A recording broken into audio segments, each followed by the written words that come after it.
Je vous invite à lire dans l'évangile de Marc, chapitre 9.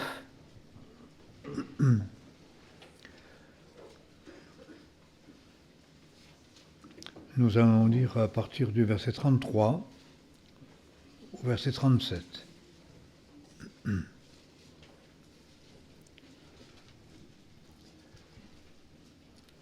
Ils se rendirent à Capernaum, et quand ils furent dans la maison, Jésus leur demanda : « De quoi parliez-vous en chemin ?» Mais ils gardaient le silence, car ils avaient discuté en chemin pour savoir qui d'entre eux était le plus grand. S'étant alors assis, il appela les 12 et leur dit : « Si quelqu'un veut être le premier, qu'il soit le dernier de tous et le serviteur de tous. » Puis il prit un petit enfant et le mit au milieu d'eux, et le tenant entre ses bras, il leur dit : « Celui qui reçoit un de ces petits enfants en mon nom me reçoit. Et celui qui me reçoit, ce n'est pas moi qui le reçois, mais celui qui m'a envoyé. » Les disciples sont dans une préoccupation personnelle, dans un esprit de comparaison et donc automatiquement de jalousie et de rivalité. Et nous voyons que Jésus donc leur donne une réponse qui doit aller au fond du cœur, mais apparemment ils n'ont pas vraiment compris puisqu'ils recommencent la question, la discussion entre eux, un tout petit peu plus loin, au chapitre 10, dans l'évangile de Marc, nous le lisons. En tout cas, si eux, ils ont compris, la maman n'a pas compris. Je pense qu'au niveau de l'ambition des mères par rapport à leur fils, il y a quelque chose qui est difficile à comprendre. C'est ce que nous lisons dans ce texte. Dans Marc donc, chapitre 10, verset 35. Alors Jacques et Jean, les filles de Zébédée, s'approchèrent de Jésus et lui dirent : « Maître, nous voudrions que tu fisses pour nous ce que nous demandons. » Et il semble dans d'autres textes, c'était la maman qui avait suggéré. Il leur répliqua : « Que voulez-vous que je fasse pour vous ? » Ils lui répondirent : « Accorde-nous d'être assis dans ta gloire, l'un à ta droite et l'autre à ta gauche. » Déjà, c'est une idée du ciel qui est un peu, on pourrait dire, anthropomorphique. Le ciel, c'est autre chose. Je ne sais pas sur une droite, je ne sais pas sur une gauche. Et quand tu dis que le Fils est assis à la droite, de toute façon, on n'a qu'une droite et qu'une gauche, et qu'on ne peut pas être tous à la droite et à la gauche. Donc, déjà, on veut essayer d'avoir des images du ciel qui ne correspondent pas à ce que la parole nous révèle. Mais c'est une idée assez ancrée. Je sais qu'un des amis de mon père, qui avait pourtant été en rivalité avec lui toute sa vie, le lendemain du décès de mon père, est venu à la maison et a dit : « Ah, j'aimerais être assis à côté de Bertin au festin des noces. » Alors, ça m'a tellement choqué que je lui ai dit : « On ne parle pas d'amitié sur les tombes. » C'était difficile. Cela, une idée du ciel, avec des ambitions personnelles qui peuvent paraître des ambitions personnelles qui peuvent paraître très spirituelles, puisqu'il est question du ciel, de l'éternité. Les désirs ne sont même pas pour la terre, mais on se rend bien compte que les désirs sont déjà ici-bas, et pour les ambitieux se portent jusqu'aux cieux, jusqu'en éternité. Donc voilà une préoccupation de ces hommes. Accorde-nous d'être assis dans ta gloire, l'un à ta droite, l'autre à ta gauche. Mais Jésus leur dit, vous ne savez ce que vous demandez. Pouvez-vous boire la coupe que je bois et être baptisé du baptême dont je dois être baptisé? Ils lui répondirent, nous le pouvons. Jésus leur dit, vous boirez la coupe que je bois, et vous serez baptisés du baptême dont je suis baptisé. Mais quant à être assis à ma droite ou à ma gauche, il ne m'appartient pas de l'accorder. C'est pour ceux à qui cela sera réservé. Les 10 autres qui avaient entendu cette demande furent indignés contre Jacques et Jean. Mais Jésus, les ayant appelés, leur dit, vous savez que ceux qui sont regardés comme les chefs des nations les asservissent, et que les grands les tiennent sous leur puissance. Il n'en est pas ainsi parmi vous. Au contraire, que celui qui voudra devenir grand parmi vous se fasse votre serviteur, et que celui d'entre vous qui voudra être le premier se fasse votre esclave. Car le Fils de l'homme est venu, non pour être servi, mais pour servir, et donner sa vie pour la rançon de beaucoup d'hommes. Je voudrais lire encore un passage de Matthieu.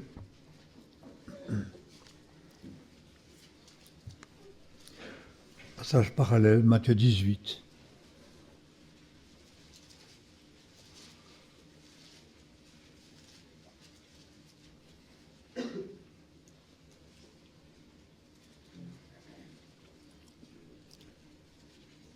À ce moment-là, les disciples s'approchèrent de Jésus et lui dirent, « Qui est le plus grand dans le royaume des cieux ?» Jésus, ayant appelé un petit enfant, le mit au milieu d'eux et il dit, « En vérité, je vous le déclare, si vous ne changez et si vous ne devenez comme de petits enfants, vous n'entrerez point dans le royaume des cieux. Celui-là donc qui viendra humble comme cet enfant sera le plus grand dans le royaume des cieux. Et celui qui reçoit un tel enfant, en mon nom, me reçoit. Mais si quelqu'un fait tomber dans le péché l'un de ces petits qui croient en moi, il vaudrait mieux pour lui qu'on lui attachât au cou une meule de moulin et qu'on le jetât au fond de la mer. Et peut-être encore quelques textes, quand même de la parole, pour fonder notre position et notre attitude sur ce qui est écrit.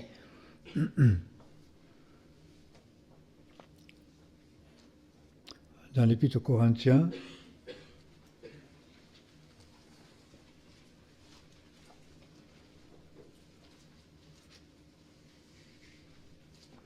l'apôtre Paul nous parle de lui et il dit au chapitre 4, verset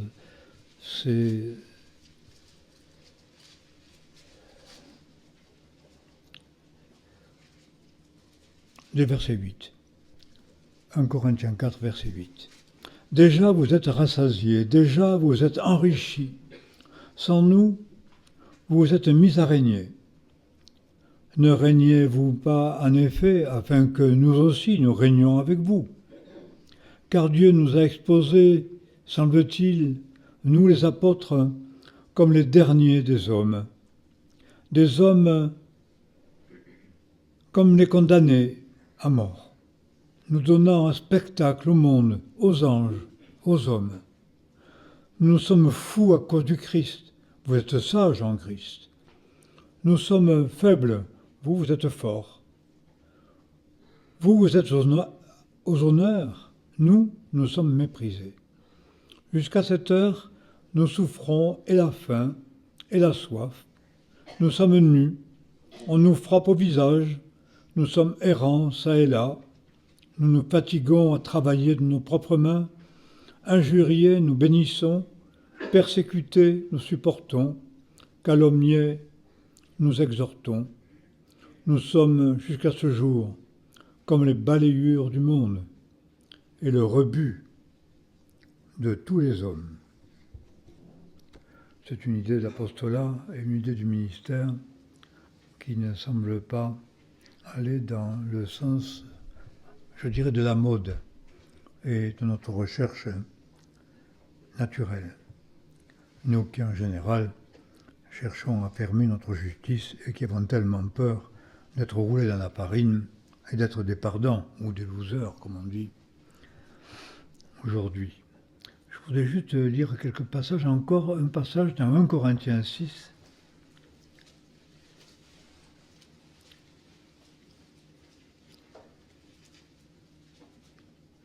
Au sujet des procès, mais nous n'allons pas lire tout ça. Nous lisons à partir du verset 7.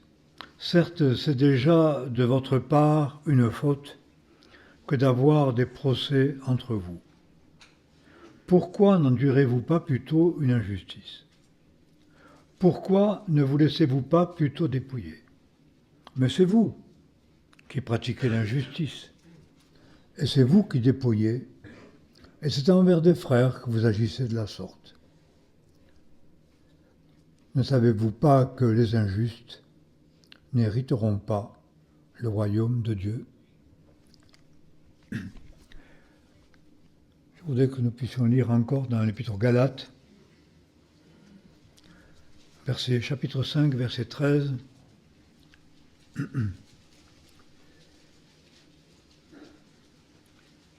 Frères, vous avez été appelés à la liberté, seulement que cette liberté ne soit pas pour vous le prétexte de vivre d'une manière charnelle, mais faites-vous par amour les serviteurs les uns des autres.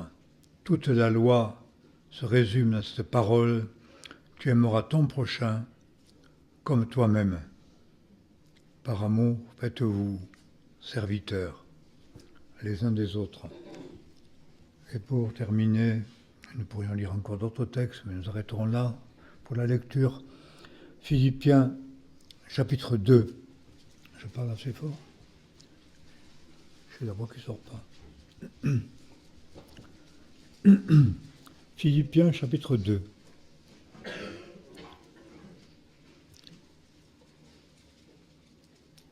Verset 5.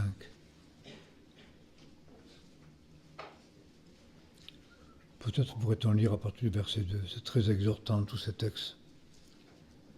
Si donc il y a quelque consolation en Christ, si l'on trouve quelque encouragement dans l'amour, s'il existe entre nous quelque communion d'esprit, quelque affection cordiale et quelque compassion, rendez ma joie parfaite en vivant en bonne intelligence, en ayant un même amour, une même âme, une seule et même pensée.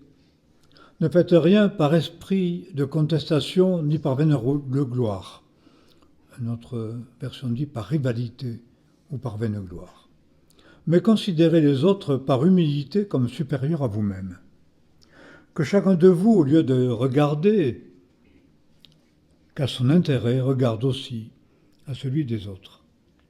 Ayez en vous les sentiments qui étaient en Jésus-Christ.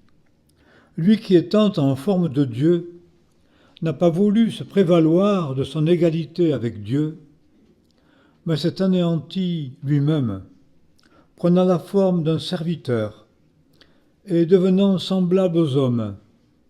Ayant paru comme un simple homme, il s'est abaissé lui-même, se rendant obéissant jusqu'à la mort, même jusqu'à la mort de la croix. C'est pourquoi aussi Dieu l'a souverainement élevé et lui a donné le nom qui est au-dessus de tout nom, afin qu'au nom de Jésus, tout genou fléchisse dans les cieux, sur la terre, sous la terre, et que toute langue confesse que Jésus-Christ est le Seigneur, à la gloire de Dieu, le Père. Ce texte de l'évangile de Marc et tous ces textes que nous avons lus sont des textes bien connus, mais il faut accepter, reconnaître qu'ils sont rarement vécus, et en tout cas pas dans l'intimité de nos cœurs et voire des relations fraternelles dans l'Église. Les choses sont vécues souvent bien différemment et dans un tout autre esprit. Je pense que nous le savons confusément parce que les sentiments, les émotions qui nous habitent et qui nourrissent nos ambitions, et du reste, sans ces ambitions humaines, on est quand même très handicapé dans la vie pour faire du commerce. On a quelqu'un qui a les sentiments de Jésus-Christ et les sentiments qui sont décrits ici, est quand même dépourvu d'une motivation et d'une force qui permet d'affronter quiconque sans avoir peur de personne et n'être mu que par ses intérêts, par ses désirs. On appelle ça les gens gonflés, les gens incapables, les gens entreprenants, les gens qui ont donc qui ont une maîtrise de la vie et qui arrivent à se faire du fric, qui arrivent à créer toutes sortes de choses, d'entreprises, et ont une force et une résilience pour s'en sortir sans cesse. On peut se demander parfois, disons, où il y a trou. En tout cas, c'est très difficile d'accepter de suivre la voie de l'Évangile telle qu'elle nous est tracée ici, qui est l'esprit de l'humilité, l'esprit du serviteur, l'esprit du don du soi et de la perte, au fond, de ses propres intérêts pour les intérêts des autres, où ça vous coupe les jambes, ça vous coupe les bras et ça vous cloue le bec, bien souvent. Donc cette force vive qui anime les hommes de ce monde et qui fait que bien souvent, dans nos entreprises, dans nos vies, jusque dans les sports de compétition, même entre copains, entre camarades, une forme de violence et de désir de vaincre l'autre, voire de l'humilier si possible, en tout cas sans prétendre l'humilier parce qu'on n'ose pas le dire, eh bien on cherche quand même à gagner. C'est l'esprit des gagneurs, c'est l'esprit des vainqueurs, c'est l'esprit de la compétition, mais ce n'est pas l'esprit de l'Église. C'est pourquoi il y a très souvent des difficultés à les ministères. Dès qu'on commence à parler des ministères, alors il commence très vite à y avoir des problèmes, des rivalités, une idée égalitariste, socialiste ou capitaliste. On peut dire tout ce qu'on peut imaginer dans la vie. Il y a des rivalités, il y a même dans la volonté égalitariste une comparaison, et on l'accepte facilement pour les autres, un peu moins pour soi. En tout cas, ça crée des conflits, ça crée des difficultés, ça crée des aigreurs, ça crée des frustrations. Qu'est-ce qu'une frustration ? Sinon, ne pas être satisfait dans ses ambitions, dans ses désirs. On désire quelque chose, on ne l'a pas, on est donc frustré. Et il semble aujourd'hui qu'être frustré est quelque chose, se sentir frustré qu'il faut absolument éviter, qui mérite, on peut dire, une petite insurrection intérieure, et l'insurrection de plusieurs qui se concertent pour prendre une place qu'ils estiment avoir et qui en général est une place supérieure à d'autres qui n'ont pas. Et on compare. C'est exactement ce que faisaient les disciples. Et nous sentons très bien que ces choses-là, ça ne va pas tout à fait, puisque c'est souvent en sourdine. Ce sont des bruits, ce sont des impressions, ça se manifeste par des bouderies, etc. Se met des bâtons dans les roues et finalement, ça paralyse complètement, je dirais, l'action, voire la communion. Pourquoi ? Parce que chacun cherche à avoir sa place, à jouer son rôle en comparaison avec les autres. Et c'est exactement ce qui se passe ici, sauf que les disciples n'osaient pas le dire. En général, on n'ose pas le dire. On sent confusément qu'il y a, dans son désir, quelque chose qui ne va pas, mais on n'ose pas le percer à jour, parce qu'on ne veut pas avoir peut-être la réponse, ou parce qu'il y a une certaine honte à être ainsi. De sorte qu'on retrouve exactement dans l'Église, dans les familles, dans les maisons, des rivalités, des divisions, des comparaisons, des jalousies, des mesquineries, etc., etc. Et aussi une forme d'oppression les uns sur les autres.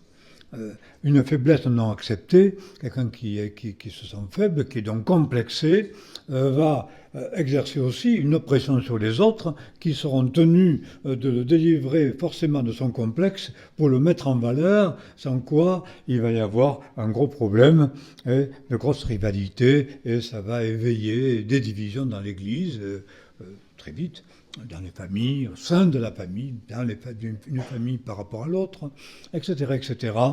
Et ce sont des choses qui se vivent dans l'âme et qui créent beaucoup de problèmes, mais qu'on ne soulève pas facilement. Les disciples ne voulaient pas le dire. Et Jésus met le doigt sur la question, il dit, vous parlez de quoi? Ils répondent rien.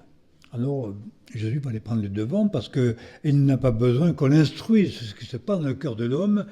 Dieu connaît nos cœurs. Et que même si nous jouons l'image de l'humilité, même si nous cachons nos émotions, nos sentiments, même si nous les déguisons, le Seigneur sait ce qui se passe dans nos âmes. Il sait ce que nous avons dans nos cœurs et qui va donc motiver nos actions. Et donc, Jésus va les dévoiler. Si vous dévoilez des rivalités dans l'Église, ou des divisions, même si elles sont larvées et non reconnues, parce que il y a un certain, vous savez, c'est personne. Tout est statique. Parce que si jamais il y en a un qui va se manifester, tous les autres vont dire dessus. Alors on va choisir la collégialité, on va chercher une sorte de... Tout le monde a sa voix, tout le monde a dire quelque chose, et puis on va faire la synthèse de tout ça. Vous savez, j'ai vu des églises comme ça, elles ne sont pas avancées pendant au moins 10 ans pour ça. Aucune décision ne pouvait être prise, aucun ministère pouvait se manifester vraiment. Et finalement, celui qui prêchait, c'était certainement le dernier qui devait l'être, parce qu'il n'avait aucune instruction, au fond, théologique. Il disait pas mal de bêtises, mais il avait l'audace de parler. Et personne lui demandait de se taire. Parce qu'à partir du moment où on essaie de discerner un ministère et le mettre en avant, automatiquement, les frustrations s'éveillaient, chacun disait son mot, et la réunion de frères était terminée. Rien n'était décidé, rien ne se faisait, les ministères ne se manifestaient pas. C'est statique, ça ne bouge pas parce qu'il n'y a pas de vent, il n'y a pas de souffle. Et tout est larvé, en secret, caché dans le cœur. Et chacun examine l'autre. J'ai souvent cité cet exemple hypocrite, on peut dire religieux, vous savez que il y avait un moment de pénurie, avec une tranche de beefsteak pour tous les moines. Alors, personne n'osait prendre la tranche de beefsteak, mais tous en avaient envie. Alors on a éteint la lumière. Et puis en éteignant la lumière, il y a un grand cri. Aïe!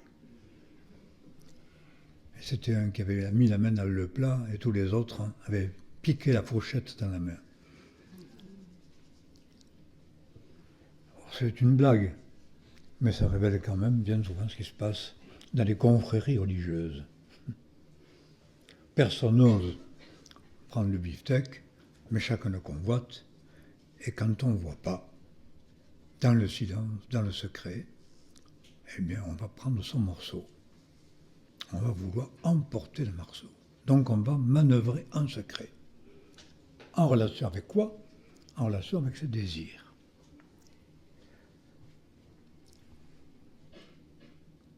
Le Seigneur Jésus, soyez comme les petits-enfants. Alors, c'est quand même grave, parce que si vous ne devenez comme un petit-enfant, vous n'entrerez pas dans le royaume des cieux. C'est grave, quand même. Il n'y a pas du salut, là. Je ne sais pas si on a l'habitude de considérer la chose avec autant de gravité, mais Jésus le fait quand même. Alors, je ne veux pas vous faire douter du salut, qui est en Jésus-Christ, mais quand même, Jésus l'a dit. Si vous ne devenez comme petits enfants, vous n'entrerez pas dans le royaume des cieux. Alors qu'est-ce que devenir comme petits enfants? Parce que là, il y a un piège. Vous savez que dans le quiétisme, voire le piétisme, on nous apprend à être comme des petits-enfants. Moi, j'ai été élevé comme ça, et il y avait un pasteur qui disait, il faut être petit, petit, petit, tout le temps, il faut être petit, petit, petit. Alors, j'avais grandi un tout petit peu, chaque année il venait, il me prenait de coups, il était petit, petit, petit. Je dis, bah oui, parce qu'il est petit, lui. Mais bon, hein. Donc apparemment, il a un petit complexe, quoi. Hein. C'est le complexe du petit, alors pour les autres, c'est encore plus petit. Hein. Alors vous n'avez pas de grandir, manque de peau, les jeunes n'ont fait que. Hein. C'était mon raisonnement d'enfant, parce que j'étais pas piqué des verres, quand même, la contestation. Pourtant, Jésus dit qu'il faut être comme des enfants. Alors, il y a une idée, une sorte d'enfance que c'est. Ce modèle que le Seigneur Jésus prend, c'est l'enfant qui n'a pas encore pris conscience qu'il est moins aimé que notre. Hein, parce que dans une fratrie, souvent, les frères peuvent penser que le père aime plus l'un que l'autre, ou la mère, etc. Il y a des comparaisons. Il a eu ça, et moi je ne l'ai pas, et pourquoi machin. Donc on réclame ce que l'autre a eu, et on compare. Mais c'est déjà plus des enfants, ça. Ils sont déjà devenus grands, et ils jugent de l'affection de leurs parents. Et ils jugent en relation avec eux-mêmes, avec leurs désirs, et ce qui éveille des frustrations. C'est plus l'enfant, ça. C'est plus le petit enfant. Il sait ce à quoi il a droit. Voilà. Et il soupèse ce qu'on lui donne. Il est déjà grand. Le petit enfant, c'est pas celui-là. Le petit enfant, c'est celui qui n'a pas encore pris conscience de ces différences-là et de ces frustrations.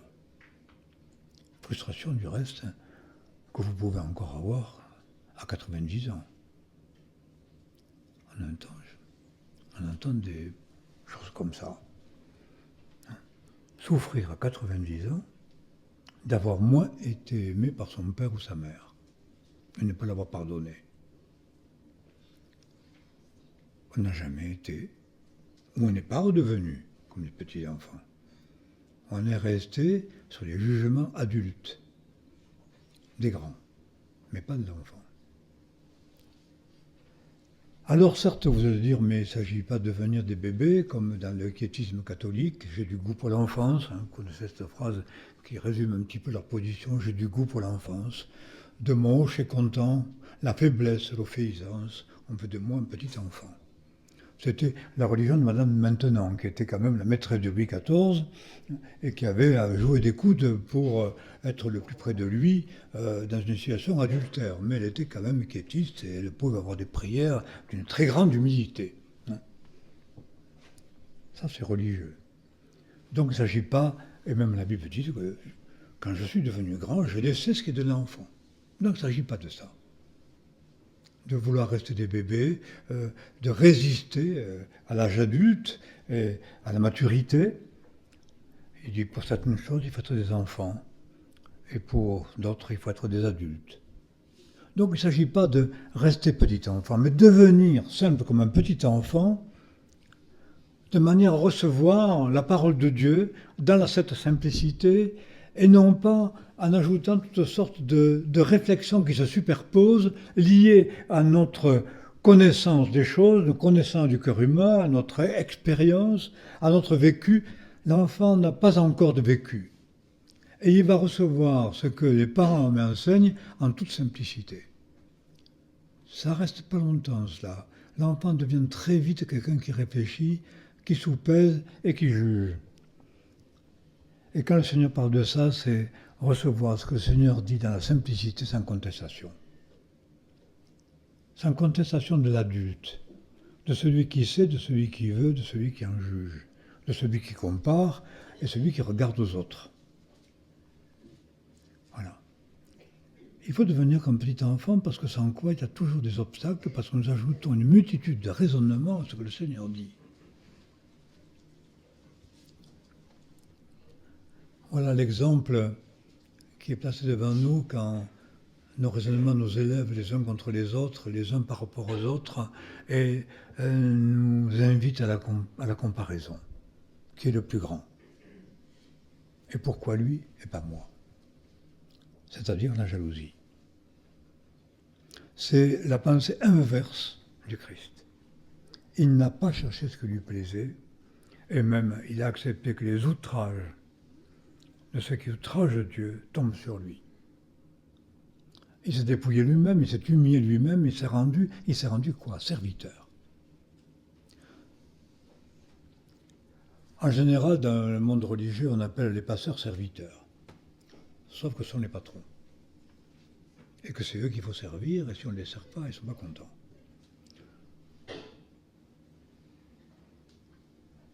Nous pouvons accepter d'être servis, puisqu'il faut bien être serviteurs des uns des autres.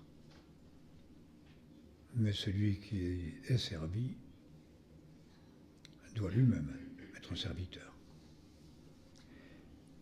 On constate des choses dans l'Église, dans la vie des chrétiens, dans deux domaines. Je reviendrai pour finir sur la pensée du pasteur, du serviteur de Dieu dans l'Église, celui donc qui enseigne l'Église, celui qui a un ministère d'ancien, donc un ministère d'autorité. Mais avant, la parole nous amène à comparer la pensée du monde et la pensée de Dieu. Donc la manière de vivre en tant que chrétien qui est totalement opposée à la pensée du monde. J'entends de plus en plus que beaucoup recherchent et prennent pour modèle d'organisation dans les maisons d'accueil, dans les églises, mais aussi dans les entreprises chrétiennes, au fond un pragmatisme machiavélique, la fin justifie le moyen. Vous pouvez être méchant, vous pouvez être injuste, vous pouvez être oppresseur, vous pouvez être gagneur, en disant mais il n'y a pas de limite. J'ai entendu dire dans la bouche d'un chrétien, il n'y a pas de limite. La mort, il n'y a que la mort comme limite. Donc, on va de l'avant et rien ne nous arrête. C'est pas chrétien. C'est grave. Surtout si on prétend par-dessus tout, mais enfin finalement ça fait du bien. Non, mais faire du bien, ça ne veut rien dire. Ce qui est quelque chose, c'est ce que nous sommes devant Dieu. La fin ne justifie pas les moyens. Ça, c'est machiavélique, ça. Ça, c'est le pragmatisme. Et on veut introduire dans l'Église un pragmatisme dans les relations. La fin justifie les moyens. C'est pour le bien de tous. Je le fais pour le bien général, je fais pour le bien de tous, parce que c'est pour le bien que je fais tout ça. Mais je peux être injuste, je peux être méchant, je peux être oppresseur, je peux être violent, je peux exploiter. Mais finalement, tout le monde s'en portera bien. Mais c'est tout à fait ce qui justifie l'esclavage. Ceux qui ont pratiqué l'esclavage se sont justifiés par des arguments comme cela.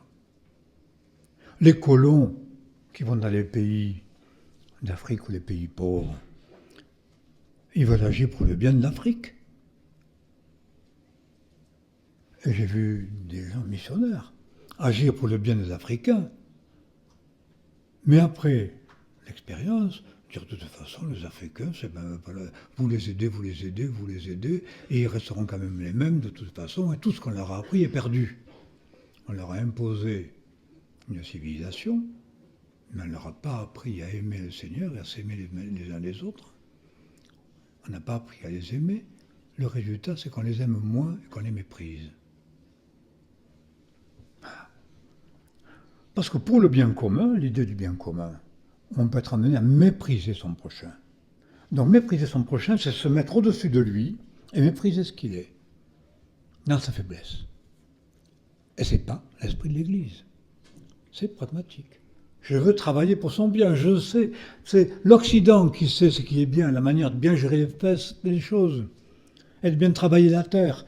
Mais eux, ils ne savent pas travailler la terre. C'est pauvre. Dans le milieu religieux, on a vécu, on entendait souvent cela, en parlant des hommes de ce monde. Ce sont des pauvres, ils ne savent pas, mais nous savons. Donc nous sommes supérieurs parce que ça ne savent pas. Mais nous savons mieux travailler, mieux gérer, mieux compter, etc., etc. Élévation. L'élévation dans la parole est un péché les plus graves. Parce que ça conduit à l'injustice et ça conduit au mépris de l'autre. Et aux yeux de Dieu, ce sont les choses les plus graves. Les injustes n'hériteront pas le royaume des cieux. Nous sommes tellement préoccupés de ne pas être victimes de l'injustice. Il ne faudrait quand même pas qu'on me roule ou qu'on me prenne, on le dit, excusez-moi le mot, pour un con. Alors, sous prétexte de pas, qu'on ne nous prenne pas pour des imbéciles, eh bien qu'est-ce qu'on fait? On manifeste sa supériorité pour montrer qui on est. Afin de quoi? Faire ce qu'on veut et satisfaire nos désirs. Mais ce n'est pas l'esprit de l'Évangile.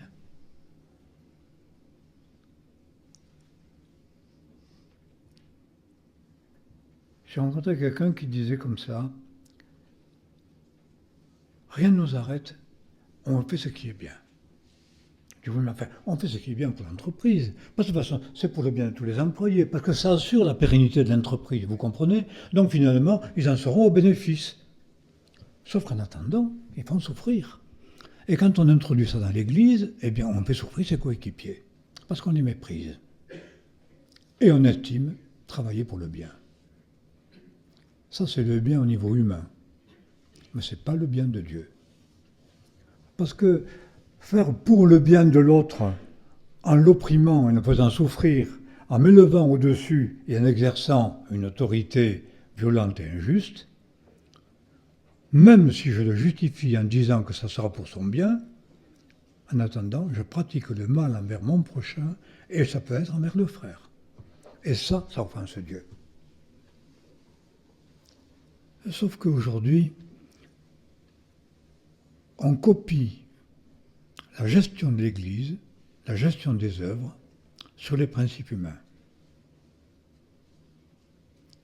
C'est-à-dire, en fait, on pratique une philosophie qui s'appelle le taylorisme, qui crée des séparations, qui crée des classes, qui crée des divisions, et chacun gère son truc pour le bien, mais en opprimant l'autre et en faisant une séparation. C'est toute une organisation. Quand j'ai lu ça, j'étais choqué, j'ai dit tiens, on gère de plus en plus les œuvres comme ça. Ce n'est plus la communion, ce n'est plus l'amour fraternel, c'est plus le service mutuel. Parce qu'il n'y a aucun rôle et aucune activité que je puisse avoir, aucune responsabilité, aucune autorité, qui puisse être vécue dans le mépris de mon prochain, dans l'élévation envers lui, et dans l'injustice à son égard en le faisant souffrir. Celui qui va être le premier doit être le serviteur de tous.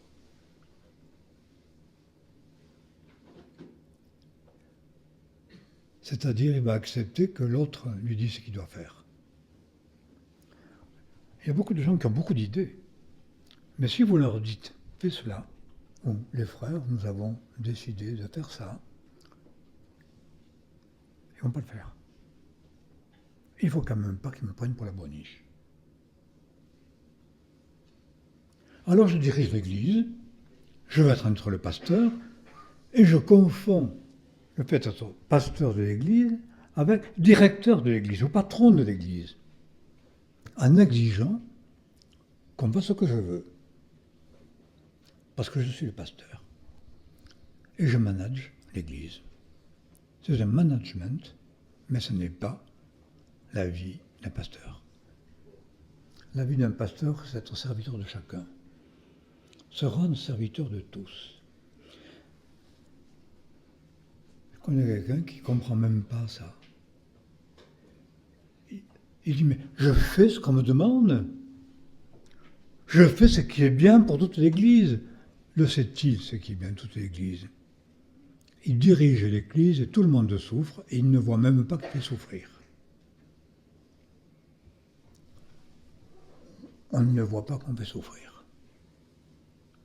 Tellement on est aveuglé. Tellement on a enfermé dans son cœur des pensées funestes. Mais ce n'est pas chrétien, ça. Et même si je fais du bien, ça n'efface pas le péché que je commets envers mon frère devant le Seigneur. C'est pas la fin qui compte. Cette fin que je m'assigne et je justifie par de bonnes idées comme ça, mon mauvais comportement, mes convoitises, mon orgueil, mon oppression, ma violence, mon injustice. Je ne peux pas cacher l'injustice en prétendant poursuivre une cause juste. C'est une attitude de cœur, c'est une attitude de comportement. J'accepte, même si j'ai une autorité, d'être serviteur de tous les autres. Il n'est pas d'autorité légitime devant Dieu qui ne soit au service des autres. Nous pouvons prendre l'exemple de la tête. La tête dirige l'ensemble du corps. Le corps sans la tête, il ne peut rien faire. Donc il y a la tête. Seulement, la tête, elle se servit de tous les membres, puisque les membres ne peuvent qu'exister, fonctionner que par elle. Donc en fait, la tête sert tout le corps. Je ne sais pas si vous comprenez mon image. Elle est la tête. Elle est l'autorité. Mais au fond, elle est esclave de tous les membres, parce qu'elle doit tous les servir, parce qu'ils ne fonctionnent pas sans elle. Donc la tête doit être au service de tout le reste. Et c'est pourquoi Jésus le dit ici, si quelqu'un veut être la tête, alors qu'il soit le serviteur de tous, il est au service de ses frères.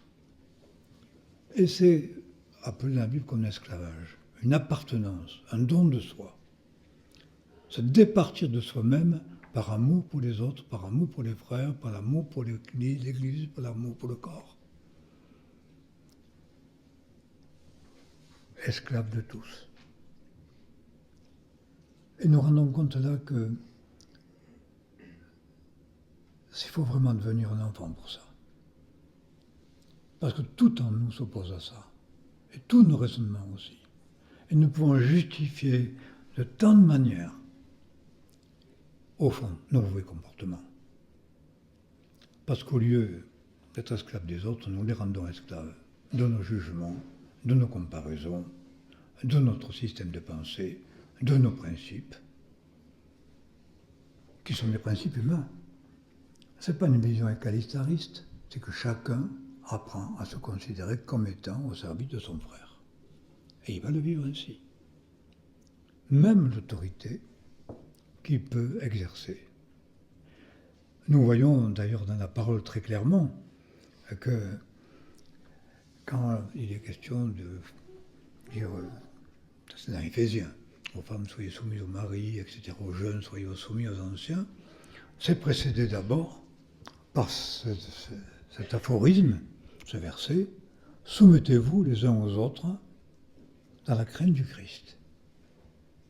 Femmes, soyez soumis à vos maris, serviteurs, soyez soumis à vos maîtres, n'irritez pas vos pères, n'irritez pas vos enfants, etc. Mais c'est précédé, parce que c'est la règle pour tous. Soumettez-vous les uns aux autres dans la crainte du Christ. Alors après, eh bien, il peut y avoir concrètement une soumission mutuelle, chacun considérant le rôle qui est le sien.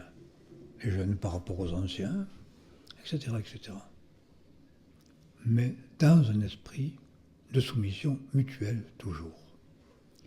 Et il y a quelque chose qui doit s'abaisser, c'est-à-dire être comme l'enfant. Ça veut dire revenir au stade où je ne pouvais pas discerner les différences, où je ne pouvais pas revendiquer. Parce que même si un enfant crie, il ne va pas crier parce qu'il a faim, parce qu'on a déjà donné manger à son frère. Il est enfant. Et il ne sait pas.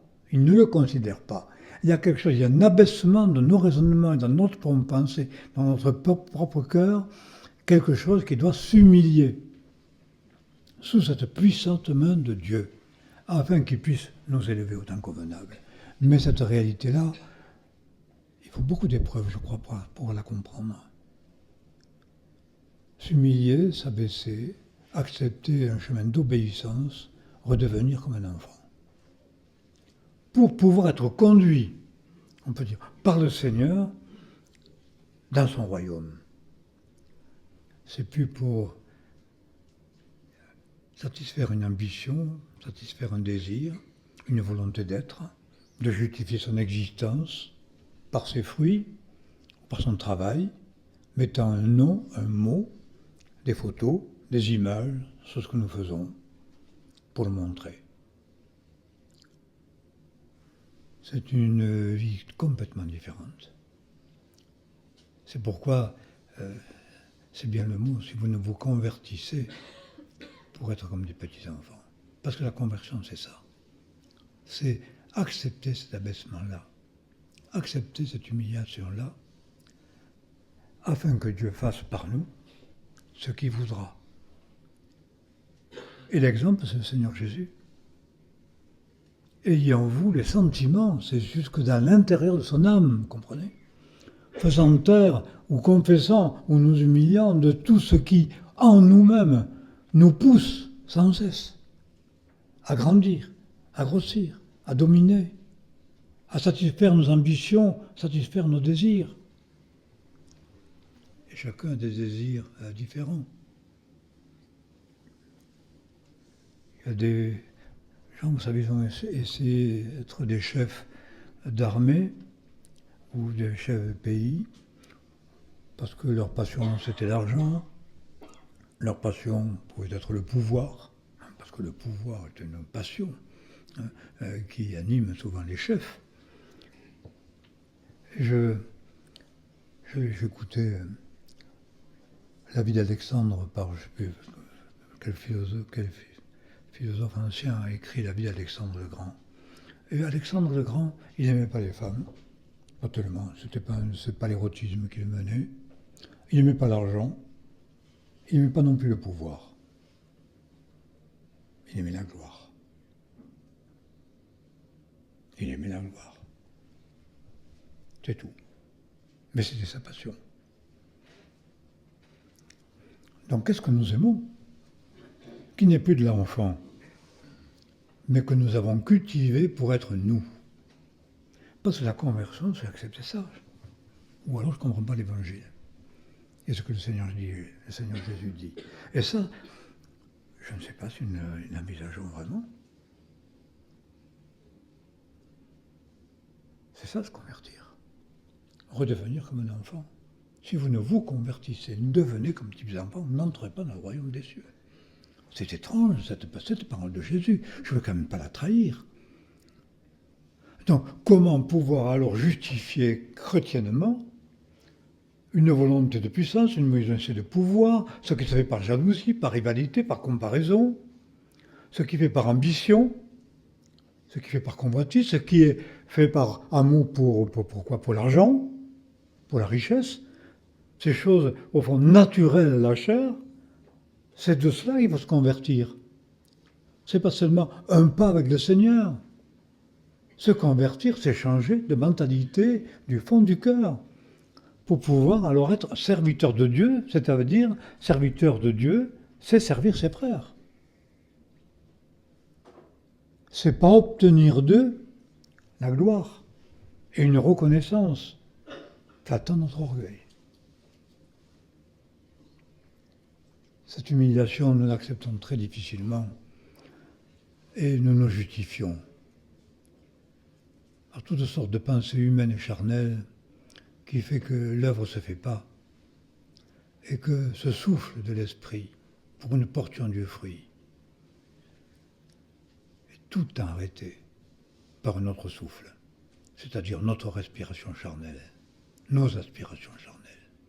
Quel est le souffle donc qui nous anime ? Et qu'est-ce qui motive nos actions ?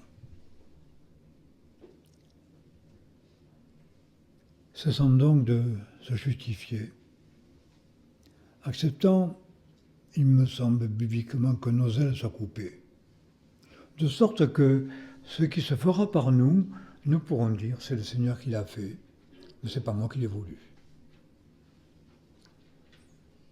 À force de marcher, tu te fatigues. Et tu dis pas je renonce. Tu trouves encore de la vigueur dans tes mains, c'est pourquoi tu n'es pas abattu. on ne se laisse pas abattre par les épreuves, par les difficultés, par la conscience de soi-même et l'abomination de nos pensées.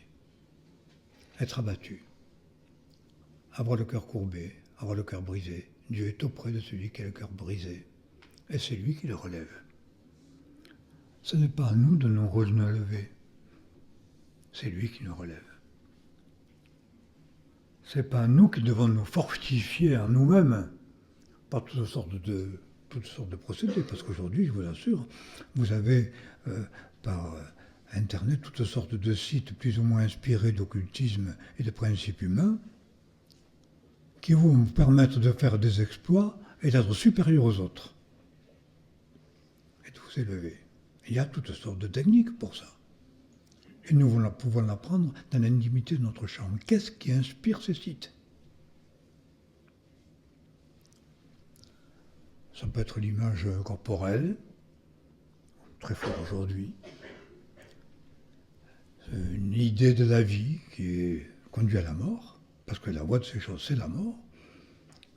Et pour les avoir écoutés, il y a beaucoup de jeunes qui commencent jeunes filles surtout, qui commencent à se scarifier, qui vont à vouloir se suicider, qui ont un dégoût de la vie, parce que leur image ne correspond pas à l'image que les autres ont, et qui est l'image qu'on nous propose.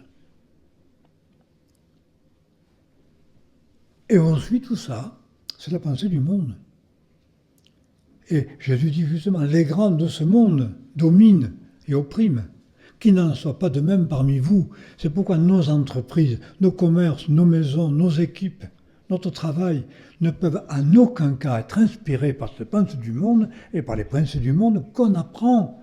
Parce qu'on apprend et on copie aujourd'hui, dans les églises, je l'entends, les principes du marketing moderne. Jusque dans les principes d'implantation d'églises, où il y a des techniques à suivre pour arriver. Mais où est le souffle de l'esprit? Est-ce que je peux décider d'implanter une église? Est-ce que je peux décider de faire ceci ou de faire ça? Parce que j'ai une technique supérieure que j'ai appris, et que j'ai appris souvent sur les principes mondains. Mais le principe de l'œuvre de Dieu n'a rien à voir avec les principes mondains. C'est l'inverse. Une conversion, c'est aller à l'inverse de ce que le monde nous propose. Dans l'esprit et dans la pensée. Sinon, nous arrêtons le souffle, nous arrêtons la bénédiction, et nous sommes bien loin de cette vie spirituelle dont parle la parole, c'est-à-dire loin du Christ. Parce qu'être en Christ, tous les biens, tous nos biens, notre victoire, notre délivrance, notre salut est en Jésus-Christ. Il n'y a pas de condamnation pour ceux qui sont en Jésus-Christ. Quand il reviendra, nous l'attendons pour notre salut. Mais la question n'est pas, au fond, ce salut. Ce qui nous préoccupe, c'est être en Christ, être trouvé en lui, dans sa justice, non pas avec une justice humaine. Dans son œuvre, dans sa vie, dans sa mort, dans sa résurrection, en lui. Ce en Christ nous échappe bien souvent. Et c'est ce qui m'a beaucoup frappé de la bouche du théologien Paul Wells, qui est un calviniste chevronné, et qui a eu des attitudes par rapport au salut très claires. Il dit, mais le salut, il est en Jésus-Christ. Donc ce qui nous sauve, c'est être en lui. Ce qui nous permettra d'animer de son esprit, de son souffle de vie, c'est être en lui. Et ce n'est pas nous servir de lui ou vouloir le servir à notre manière, en dehors de lui et de sa dépendance. Et la conversion, cette conversion que Dieu attend de nous, c'est celle-là, être trouvé en lui. Parce que c'est en lui qu'est la vie. Parce que c'est en lui qu'est le salut. Mais non pas des mondains qui avons comme armes, en plus des leurs, soi-disant, les armes que le Seigneur nous donne. L'arme que le Seigneur nous donne, c'est pas en plus. Le revêtement de puissance, c'est pas en plus. C'est dans le dépouillement du reste pour être instrument de son esprit. Le dépouillement du Christ est aussi notre dépouillement. Et nous désirons nous revêtir. Mais nous revêtir de quoi? De lui. Voilà notre désir. Et non pas de la puissance du monde. Il n'y a pas de confusion.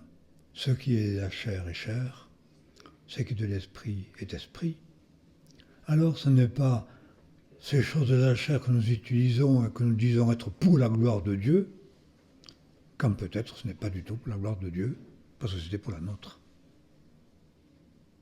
Et que nous puisons notre assurance, tout ce que nous sommes, tout ce que nous avons fait, et tout ce qu'on a reconnu de nous. Le témoignage des hommes est une chose, le témoignage de Dieu est plus grand. Alors quand bien même nous aurions fait de grandes choses, quand bien même nous aurions conquis le monde, nous pourrions perdre notre âme. Que servirait-il à un homme de gagner le monde entier? Que servirait-il à un homme donc de vivre sans limite? Surtout pas les limites que lui impose le prochain, et passant sur la liberté des autres, en foulant aux pieds leur dignité, leur honneur, et surtout, utilisant les faibles pour sa propre gloire, et foulant aux pieds les faibles. Ce sont les colons, ce sont les dominateurs, ce sont les injustes. Ils n'hériteront pas le royaume des cieux. Il faut nous convertir.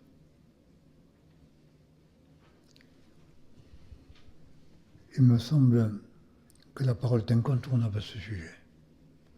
Et je ne crois pas broder.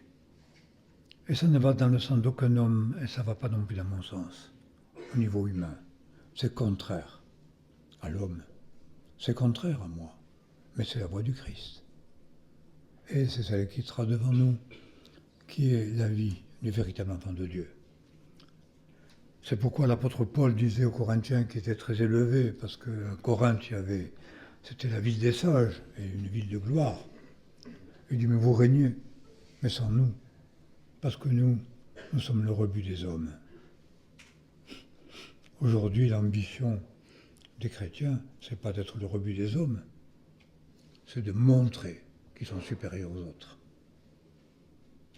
et d'étaler leur gloire, et d'imposer leurs principes. Ce n'est pas l'esprit de Christ. Ce ne sont pas les témoins de Jésus-Christ. Et je pense, la conséquence, c'est que les faibles ne sont pas édifiés, que les faibles ne sont pas sauvés, et que même s'ils profitent de notre gloire, ils ne sont pas aimés. Parce que c'est une chose que de se servir des faibles pour faire quelque chose, et autre chose, de les aimer de l'amour du Seigneur, jusque dans leur abaissement. Il ne s'agit pas de les sortir de leur abaissement pour pouvoir nous élever, pas qu'ils sont sortis de leur humiliation, mais de les aimer dans leur humiliation, de l'amour du Seigneur, envers et contre tout, qu'ils s'en sortent ou pas, mais de les aimer quand même. Et c'est une autre ambition. C'est autre chose. Là, il n'y aura pas de découragement. Il n'y aura pas d'abattement. Il n'y aura pas d'aigreur. Nous n'allons pas finir notre ministère, notre vie dans l'amertume. Parce qu'étant dans l'amour, on n'est jamais dans l'amertume. Même dans l'échec. Il n'y a pas d'amertume. Il n'y a pas de jugement. Il n'y a pas de culpabilité. Il n'y a pas de condamnation. Il y a l'amour qui vient d'un cœur pur et d'une foi sincère. C'est un fruit de l'esprit. C'est le Seigneur qui le met dans nos cœurs. Mais il le mettra dans la mesure où, devant lui, sincèrement, nous acceptons l'abaissement et l'humiliation. Nous acceptons le service. Voilà à quoi le Seigneur nous appelle et nous a devancé ce chemin. C'est l'agapé de Dieu qui aime pour rien, qui aime jusqu'au bout, jusqu'à la mort de la croix. Il nous a aimés ainsi. Et c'est en relation avec cet amour que nous sommes sauvés. Donnons alors notre vie pour les frères. Nous prions. Seigneur, nous savons que ces paroles sont loin de nos cœurs et que nous sommes comme les disciples. Nous aimerions cacher ce qui nous habite et ce qui est l'objet de nos conversations.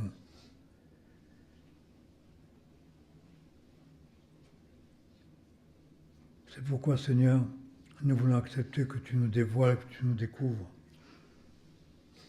et que tu nous sortes de cette illusion qui est si pieuse, si religieuse, puisque elle voudrait nous pousser à être plus grands, jusque dans la mort, et plus grands encore, jusque dans ton ciel. Seigneur, nous voudrions être trouvés devant toi dans l'humilité de l'enfant, dans la faiblesse de l'enfant, dans cette dépendance de toi qui nous permettra de nous réjouir avec action de la grâce de ta joie et qui nous permettra, couronnés par toi, de jeter à tes pieds la couronne que tu nous as donnée et de nous unir à l'action de grâce céleste, action de grâce éternelle. Merci Seigneur de nous ramener dans ta présence, d'accepter notre humiliation